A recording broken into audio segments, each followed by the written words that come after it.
Ramadan tiba, Ramadan tiba, Ramadan tiba. Marhaban ya Ramadan, marhaban ya Ramadan, marhaban ya Ramadan, marhaban ya Ramadan. Ramadan tiba, Ramadan tiba, Ramadan tiba.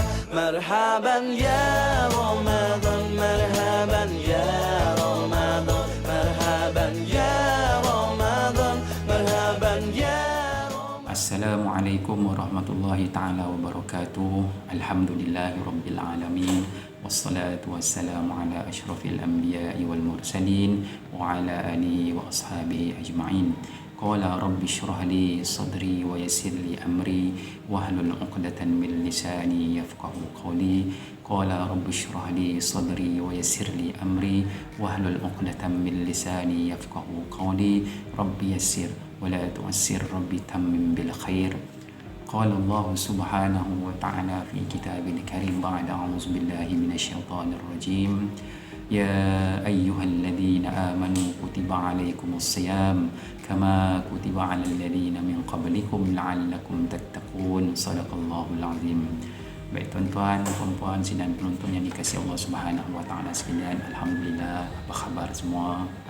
Alhamdulillah kita bertemu lagi pada siri berikutnya dalam perkongsian dan tazkirah berkenaan bulan Ramadan. Saya ingin memetik satu ayat Quran bahawasanya Allah menyebut fadzakir fa inna dzikra tanfa'ul mu'minin. Maka berilah kamu akan peringatan, semuanya peringatan itu sangat bermanfaat kepada orang yang beriman, kepada orang mukmin. Mudah-mudahan peringatan dan nasihat yang saya berikan ini khususnya untuk diri saya dan umumnya untuk tuan-tuan dan puan-puan sidang tuan dikasihi Allah Subhanahu wa taala sekalian. Baik tuan-tuan dan puan dikasihi Allah Subhanahu wa taala sekalian, alhamdulillah kita masih lagi berada pada bulan Ramadan dan sekarang ini kita masih berada di fasa yang pertama bulan Ramadan. Semana masih peringkat awal kita berada pada bulan Ramadan. Kita mohon kepada Allah Subhanahu wa taala semoga Allah panjangkan usia kita, berikan kita kesihatan yang baik, semangat yang tinggi untuk meneruskan ibadah puasa pada bulan ini dengan sebaik-baiknya. Baik tuan-tuan dan puan dikasihi Allah Subhanahu wa taala sekalian,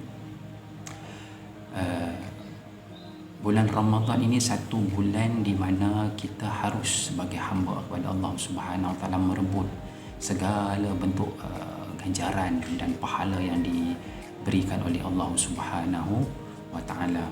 Sebab dalam hadis Qudsi Allah Subhanahu wa taala berfirman, setiap amalan yang dilakukan oleh anak Adam itu pahalanya untuk dirinya sendiri, melainkan puasa. Sebab puasa ni milik Allah.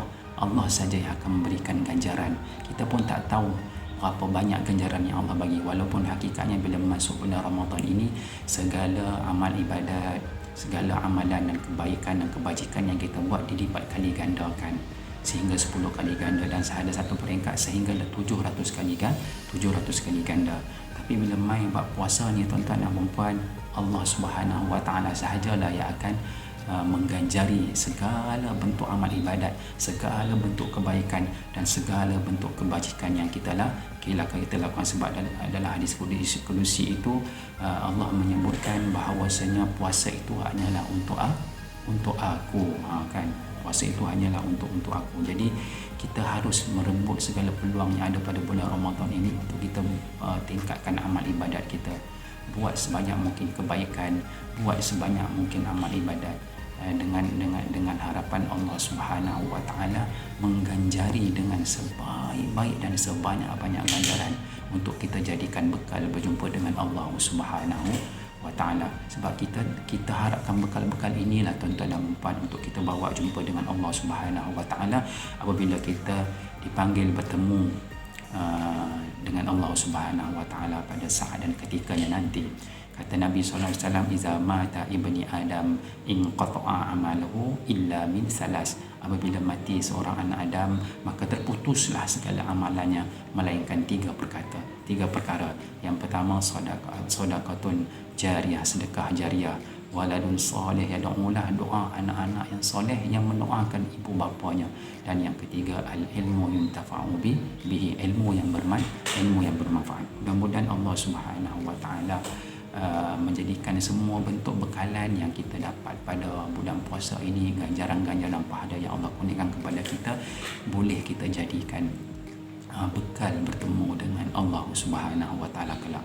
Tuan-tuan dan puan yang dikasihi Allah Subhanahu wa taala sekalian, puasa ini juga, bulan Ramadan ini juga merupakan perisai ataupun pendinding seseorang daripada melakukan perkara yang dilarang serta melaksanakan sesuatu yang diperintah. Ini cerita ada amal ma'ruf nahi mungkar lah. Maknanya bulan puasa bukan kalau di luar bulan puasa pun kita disuruh menahan diri daripada melakukan perkara yang Allah larang, tapi kita kena buat apa yang Allah suruh. Apatah lagi bila masuk bulan Ramadan, lebih-lebihlah kita kena melakukan segala bentuk ketaatan yang telah Allah perintahkan kepada kita, dan kita juga kena menghindarkan diri kita daripada melakukan segala perkara yang dilarang oleh Allah Subhanahu wa taala. Dan itu pun menjadi tugas kita sebagai hamba lah. Sebab tu Allah sebut dalam Quran, kuntum khaira ummatin ukhrijat linnas ta'muruna bil ma'ruf wa tanhauna 'anil munkar. Kuntum khaira ummatin ukhrijat linnas, dijadikan di kalangan kamu ini sebaik-baik manusia. Tujuannya adalah untuk amal ma'ruf nahi munkar, maknanya melakukan segala bentuk kebaikan dan perintah Allah, dan melarang dan menegah daripada melakukan perkara yang dilarang oleh Allah Subhanahu wa taala. Baik tuan-tuan dan puan yang dikasihi Allah Subhanahu wa taala sekalian, bila sebut kata puasa ini sebagai perisai dan pendinding, so kita kena ambil peluanglah untuk meningkatkan amal ibadat. Semua amal ibadat yang kita lakukan, kita kena sibukkan diri kita ni dengan amal ibadat. Sebab apa? Sebab kita tahu bila masuk bulan Ramadan kan, hadis Nabi kata apa? Bila masuk bulan Ramadan, segala pintu syurga itu dibuka, pintu neraka itu ditutup, dan semua syaitan-syaitan dibelenggu ataupun diikat. Kan. Hakikatnya tuan-tuan dan puan Subhanahu wa taala, hadis ini menjelaskan bahawasanya betapa rahmat dan kasih sayang Allah tu kepada kita. Kan, bila masuk bulan Ramadan, Allah tutup semua pintu neraka, Allah buka seluruh pintu syurga, dan Allah syaitan iblis telah dibelenggu. Tujuannya dibelenggu tu supaya kita boleh fokus buat amal ibadat. Sebenarnya tuan-tuan dan puan dikasihi Allah Subhanahu wa taala sekalian, betul lah pada bulan Ramadan ini Nabi kata syaitan itu dibelenggu dan diikat, kan? Tapi bila kita melihat semula, bagaimana mungkin seseorang hamba Allah Subhanahu wa taala pada bulan Ramadan masih melakukan maksiat, masih melakukan perkara yang Allah Subhanahu wa taala larang. Sedangkan Nabi kata masuk bulan Ramadan ni semua syaitan dibelenggu.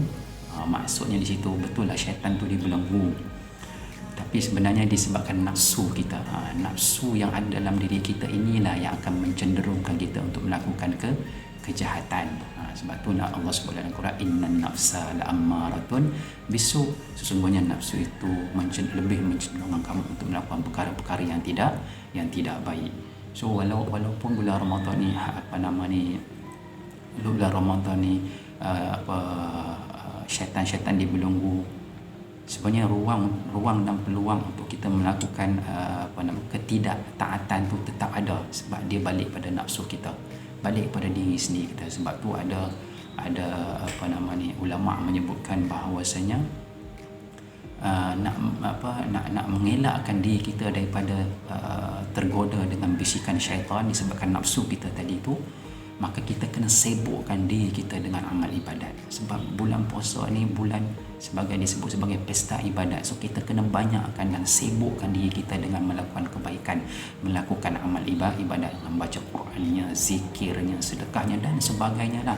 Mana sibukkan diri kita dengan melakukan kebaikan. Disebabkan itu jugalah syaitan tak boleh nak membisikkan bisikan yang tidak baik yang mencenderungkan nafsu kita ini untuk melakukan untuk ikut perintah dan mendengar ataupun terpengaruh dengan bisikan syaitan tersebut. Baik tuan-tuan yang dikasihi Allah Subhanahu wa taala sekalian, mudah-mudahan bulan puasa ini, Ramadan ini menjadikan kita benteng untuk kita tidak melakukan maksiat, tidak melakukan dosa, malah menjadikan kebaikan yang diperintahkan oleh Allah Subhanahu wa taala itu jadi tunjang untuk kita meneruskan amal ibadat kita sepanjang bulan Ramadan. Tuan-tuan dan puan yang dikasihi Allah Subhanahu wa taala sekalian, Ramadan ini kalau kita lihat suasananya sangat-sangat berbeza berbanding tahun yang lepas, kan. Jadi kita tak boleh jadikan alasan suasana dan bi'ah puasa pada kali ini tidak sama pada tahun-tahun yang lepas menyebabkan kita rasa macam tak seronok lah, tak berapa nak best lah, macam tak berapa nak ada feel lah, tak berapa nak nikmat lah. Yalah, sebab bazar Ramadan tak ada, tak boleh nak pergi surau, nak pergi masjid solat berjemaah, tak boleh nak qiyamul lail di masjid, tak boleh nak iktikaf di masjid. Baik tuan-tuan dan puan yang dikasihi Allah Subhanahu wa taala sekalian, macam saya sebut awal tadi, setiap amal yang kita buat sepanjang bulan Ramadan ini ditingkatkan, diberikan ganjaran berlipat kali ganda, sehingga yang bagi pahala untuk puasa kita ni hanya Allah Subhanahu wa taala sahaja. Ikut Allah lah nak bagi berapa pun, ikut Allah Subhanahu wa taala lah, kita pun tak tahu apa nak layak. Tugas kita dan tanggungjawab kita hanya melakukan ibadat. Sebab tu kita jangan jadikan alasan tak syok lah tahun ni puasa tak macam dulu. Ini adalah pengajaran daripada Allah Subhanahu wa taala. Allah nak tengok sama ada kita berfikir atau tidak tentang apa yang Allah sedang uji kepada kita. Sebab itulah kunci kepada kebaikan, kunci kepada ketaatan kita, kunci kepada betapa kita ni mengharapkan sungguh pertolongan Allah Subhanahu wa taala. Yang paling penting kuncinya adalah sangka baik dengan Allah. Kita kena ingat setiap apa yang berlaku atas kita ni adalah bahagian masing-masing kita sendiri yang telah Allah Subhanahu wa taala takdirkan. Apa yang berlaku pada kita dan negara kita pada saat dan ketika ini sudah ditetapkan oleh Allah Subhanahu wa taala. Kita sebagai hamba hanya melaluinya, hanya mengharunginya dengan penuh kesabaran, penuh ketabahan, dan memohon banyak-banyak ampun daripada Allah Subhanahu wa taala. Mungkin apa yang berlaku ini disebabkan dosa kita sendiri. Kita tu selalu fikirlah pasal dosa yang mungkin apa yang berlaku sebab dosa orang. Tak mau fikir pasal dosa orang lain. Kita kena fikir mungkin apa yang berlaku ni berpunca daripada dosa-dosa yang telah kita lakukan pada masa-masa yang lalu. Ini mungkin kemuncaknya Allah nak uji kita. Mudah-mudahan ujian ini menguatkan semangat dan akidah kita untuk terus berpegang teguh dengan ajaran Allah Subhanahu wa taala. Baik tuan-tuan dan puan dikasihi Allah Subhanahu wa taala sekalian, saya kira sekadar itu sahaja dahulu. Mudah-mudahan Allah Subhanahu wa taala menerima amal ibadat kita sepanjang bulan puasa ini. Insya-Allah kita berjumpa lagi. Wabillahi taufiq wal hidayah. Wassalamualaikum warahmatullahi wabarakatuh.